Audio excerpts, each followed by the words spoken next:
para hindi, kasi kung hindi gagawin ngayon, saka lang sa trial pabubuksan. And then saka lang sa trial, ipi-pre-mark kung gagamitin as evidence by either or both parties. So mas maigi na anyway, ongoing pa naman yung marking dito sa pre-trial ay makahabol yung pagbukas ng BIR box na yan, yung sealed BIR box, para malaman na, ma-inventory na yung kanyang mga laman. Good morning. Alam po natin na pang-apat na araw na po ito ng pre-marking of exhibits. At mukha pong mapapabilis na po ng konti dahil nagdagdag na po ng marking teams. From just 4 during the first 3 days, 3 for Article 1 and 1 team for Article 2, naging 6 na po ngayon. So merong dagdag na tig-isa yung for both articles. So 4 marking teams for Article 1 and 2 marking teams for Article 2.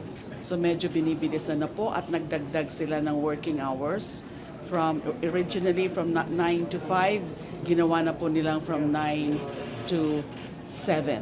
And I was observing them because I've been present since the start of the pre-trial conference kanina, na napapabilis na po talaga yung proseso, although there are still really a lot of exhibits, particularly for Article 1. And then another thing that I wish to announce is that today the prosecution just filed a manifestation with a proposal on certain pre-trial matters. 4 pong bagay yung hinihingi namin dyan sa manifestation na yan, nakaka-file lang po ngayong umaga. I understand, I was informed that it was filed this morning. I thought it was filed yesterday. Yung una po is that humihingi kami ng agreement na kung pwede during the trial stage, during the presentation of witnesses, direct examination, cross-examination, or redirect examination ay gumamit ng either or both Filipino and English languages. Para mas malinaw, para mas maintindihan, it's a very public proceedings, it's a public trial, and therefore mas maganda kung mas marami nakakaintindi.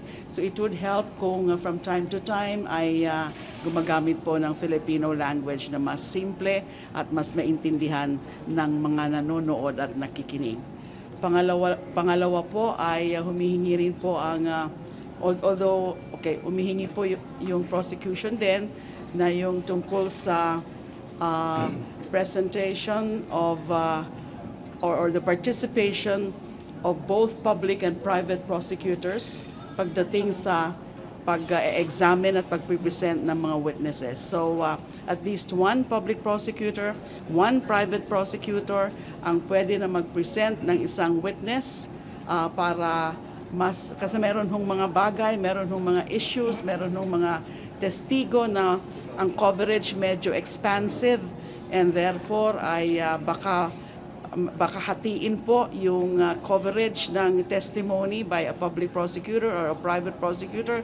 Pwede ring isa lang na public prosecutor o pwedeng isa lang na private prosecutor yung mag-present ng witness. Pero at least 2, para 1 public prosecutor and 1 private prosecutor ang naka-assign sa pag-present ng isang witness. Number 3 is that yung tungkol naman sa reciprocal 3-day disclosure rule, na at least 3 days before a presentation of a particular witness, I may notify the other party. Gusto ko pong linawin na itong requirement na ito, itong proposal na ito, ay actually hiling po yan ng defense.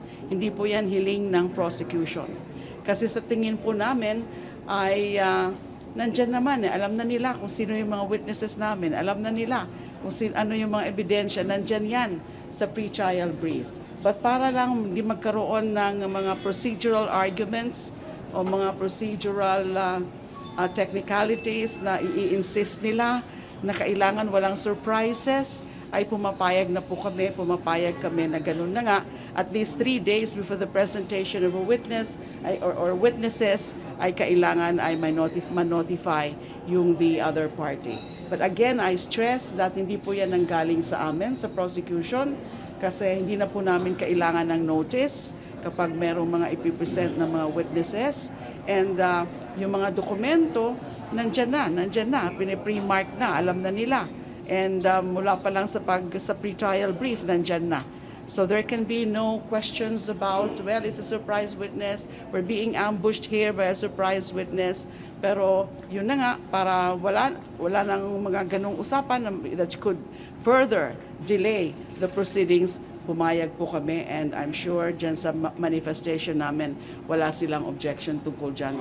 The fourth matter, the last matter which is the subject of that manifestation is the opening of the sealed BIR box.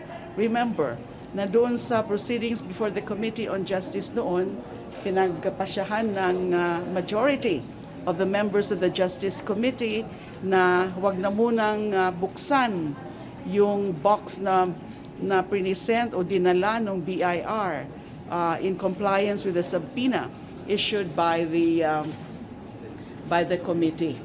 Kasi there were questions about whether pwede, kasi nga yung mga non-disclosure provisions as National Internal Revenue Code, although there's of course divergence of opinion there. Ako mismo, I was insisting already on the opening of that BIR box, but the majority decided otherwise. So that was transmitted, that particular BIR box was transmitted to the Senate na nakasil, na hindi pa yun nakita ng members of the Justice Committee. So since we are in the marking of exhibits, this is the proper stage na kailangan na rin siguro buksan yan para magkaroon na ng inventory of the contents of that particular BIR box. So sa tingin namin, that would aid also in more efficient and more expeditious conduct of trial kung mabuksan na rin yan ngayon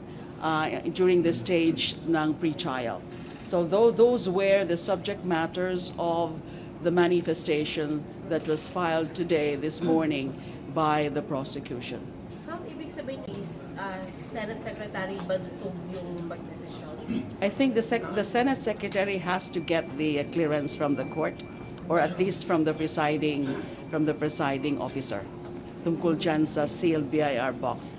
Para kasi kung hindi gagawin ngayon, saka lang sa trial pabubuksan. And then saka lang sa trial, ipi-premark kung gagamitin as evidence by either or both parties. So mas maigi na anyway, ongoing pa naman yung marking dito sa pre-trial, ay makahabol yung pagbukas ng BIR box na yan, yung sealed BIR box, para malaman na, ma-inventory na yung kanyang mga laman.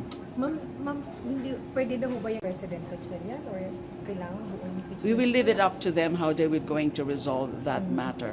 Although I'm sure na yung manifestation na yan, that will still be referred, or the defense will still have the right to respond or to comment on the manifestation that we filed. Kasi kailangan meron din agreement on their part dito sa apat na matters na ito. Although as I said, yung third matter ay galing sa kanila yan. Yung tungkol dun sa 3-day notice or disclosure of the intended witnesses at least 3 days before the scheduled hearing for that particular witness or witnesses. Ma'am, with the extension po ng oras, Yes. kaya na po matapos yung pre-trial? Matapos today? Today or tomorrow? Tomorrow. Well, today umaasa kami, hopefully dun sa Article 2, unexplained wealth, because hindi naman ganun ka-voluminous compared with the documents devoted for Article 1, ay baka today or even tomorrow. Now, yung confidential funds pa rin ang problema, kasi nga talagang voluminous. Ngayon nga sa pag-iikot ko, dun sa mga tables, may ilan yung I think at least 2 of the tables devoted, or 2 of the marking teams devoted for Article 1, yung mga acknowledgement receipts pa rin ng mga alleged payees ng confidential funds, ang mga iniisa-isa na mga minamarkahan. At yung ano kasi, and I think that is something that was insisted also by the defense, ay bukod sa pirma mismo nung pinaka clerk in charge nung team, nung table, o ng marking team, ay magkaroon ng kina-countersign pa by both parties, by representatives or lawyers of both parties. So nakakaano rin yan ng konti, yung nakakahaba rin ng proseso. Sen, yung sa, balikan ko lang po yung sa, to clarify, you wanted open ngayong pre-trial conference. Yes, if possible. If feasible, if possible, kung makahabol pa, bago matapos talaga yung pre-trial at bago mag-issue ng pre-trial order, para makita na, para tapos na, para malaman na rin ng both parties kung gagamitin nila yung mga contents, yung mga documents na nandyan sa box na yan ng BIR. That is in relation to unexplained wealth, Article 2. Would it be faster if ngayong pre-trial conference yung box compared sa mismo impeachment trial? Oh yes, of course. Kasi pag sa impeachment trials, bukod sa pagbubukas, and then titingnan at pagmamarkahan pa, is iisa-isahin pa yan. So I don't know how much time would it take, depende kung gaano karami yung laman nun, ano ang mga laman talaga ng BIR box na yan, yung mga tax records. Ma'am, any idea lang kung ano naman talaga yung box? Well, it's supposed to be tax records because it's from the BIR. It's in relation to the issue of unexplained wealth. Yung taxable income pa na income ba na dinideclare doon sa mga tax records ay ano ba yon, ay makaka-support ba nung claim namin na yung hindi na ilagay sa SALN and then manifestly disproportionate to the income or to the lawful income and earnings of the respondent and her spouse. Pero safe to say, ma'am, mabigat na ebidensya talaga yan. Dapat sa We cannot be commenting on that at this point because it has to do with the merits of the case. We cannot be commenting at this point on the admissibility and on the probative value and weight. So your question, sir, has to do with the issue of probative value. So written authority po dapat from the presiding officer. We leave it up to them. We leave it to the secretary, to the clerk of the court, Attorney Bantug, to take action on that as to referral to the presiding officer and whether to be referred still to the impeachment court. Ma'am, regarding sa surprise witness, ba ito ni-request ng defense? So sa trial, wala na supposedly surprise or reserved evidence or witnesses? Meron pa rin reserve witness, pero yun talaga, yung reserve witness, syempre, i-disclose mo yun bago mo i-present. But most of this evidence, the witnesses and the documentary are there already in the pre-trial brief. Kaya walang pwede magsasabi na masusurprise sila. Bakit hinihingi yan? Para makapag-prepare, di umano, sa pag-present, let's say sa pag-cross ng particular witness, no? Pero kung alam mo na kasi na isa siya talaga sa mga intended witnesses because it's there in the pre-trial brief and it will be reflected also in the pre-trial order, so bakit kailangan pa ng disclosure notice, na disclosure on the of the witnesses or evidence to be presented on a particular scheduled hearing. Ma'am, ang House Prosec po ba meron ding surprise witnesses or evidence na or reserved na hindi pa dinidisclose? We cannot comment on that at this point. Ma'am, yung one of the defense lawyers mentioned na hindi naman daw po nagsistay yung mga House prosecutors dun sa pre-trial. Your comment on that, I'm ma'am, here. and ano po ba ang I'm here. proseso? Ang sabi po kasi nila parang hindi daw, parang from start to end ay nandun yung mga House prosecutors. We're here. We made sure naman na from day one ay may natitira na House prosecutor and then ngayon na fourth day at least one prosecutor. Ako nga ang naka-assign this morning and another prosecutor si Representative Chel Jokno. This afternoon naman siya naka-assign. So tomorrow another prosecutor or prosecutors, public prosecutor or prosecutors will be here to supervise, because indeed the private prosecutors are under the direct control and supervision of the public prosecutors. Pero hindi naman tama yung sinasabi, o bakit wala sila, o bakit umaalis ka agad and all that. I think it's uncalled for, because we're here. We make sure na merong public prosecutor na naka-assign. Yesterday, it was Prosecutor Representative Terry Ridon. Yesterday. And then that was yesterday afternoon. Yesterday morning, kaming tatlo. Nila lead prosecutor Jinky Luistro and Representative Bel Zamora. That was in the morning.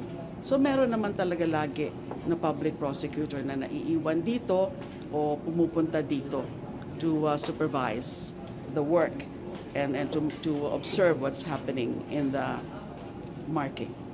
Ma'am, formally request extension ng pre-trial.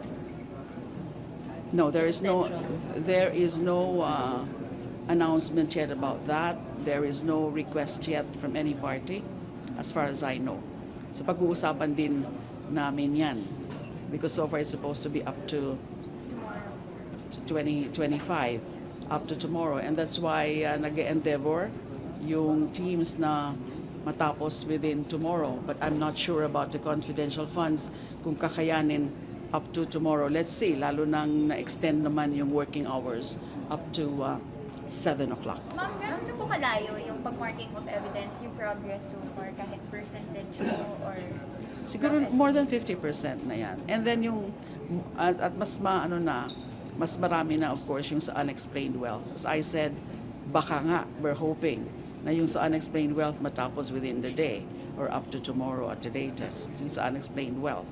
Now yung confidential funds, we are hoping na matatapos within tomorrow. So let's see, maybe tomorrow magkakadesisyon, magde-decide kung kailangan ng additional dates of pre-trial. Kung hindi pa rin matapos yung sa confidential funds. Thank you so much. Sorry, kung mag-extend lang po until Friday or Saturday, paano po yung impact nito sa July 6 trial round?